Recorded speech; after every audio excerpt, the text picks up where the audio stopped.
అపర్ణ అయితే ఇందు ఎలా ఉందో ఏంటో అని చెప్పి అన్నట్టుగా ఇంకా బాధపడుతూ ఉంటే, నానమ్మ నిన్ను నేను ఇందు ఒక్క దగ్గరికి తీసుకెళ్తాను అని చెప్పని నందిని అయితే ఇంకా ఇందు దగ్గరికి అయితే అపర్ణను తీసుకొని వెళ్తుంది. ఇంకా చలపతిరావు ఇంట్లోనే ఇందు కూడా ఉండడంతో ఇంకా అక్కడికి వెళ్ళగానే ముందుగా స్వరాజ్ని అయితే చూస్తుంది.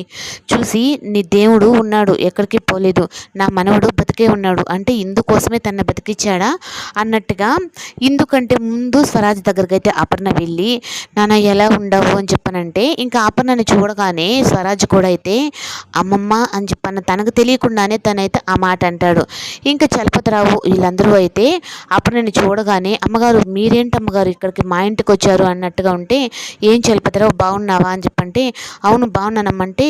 మీరేంటమ్మా ఇలా అంటే, తను ఎవరో కాదు నా మనమరాలే అంటే, దుగ్గిరాల కుటుంబం వారసురాల తను, అవును తను ఇప్పుడు ప్రమాదంలో ఉంది అన్నట్టుగా చెప్పేటప్పటికి ఇంక స్వరాజ్ కూడా ఎవరో కాదు నా మనవడే, నా కూతురు కొడుకు అంటే వీళ్ళిద్దరూ ఒకరికొకరు బంధువులేనా అని చెప్పనని అంటుంది. ఇంకా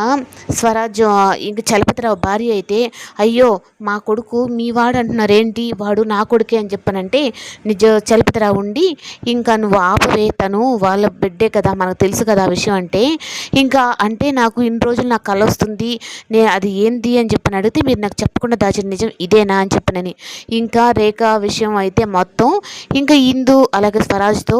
తనని ఆస్తి మొత్తం రాపించుకోవాలని ఇలా చేస్తుంది. నువ్వు చేరాల్సిన దగ్గరికే చేరావు ఇందు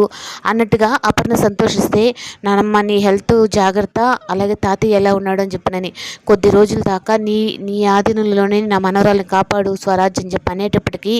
అమ్మమ్మ నువ్వు నాకు అమ్మమ్మవి కానీ తను నా మరదలు అని ఈరోజే కదా నాకు నిజం తెలిసింది, అయినా నా వాళ్ళని ఎలా కాపాడుకోవాలో నాకు తెలుసు, నేనున్నాను అని చెప్పనని అపర్ణకి ధైర్యం చెప్తాడు.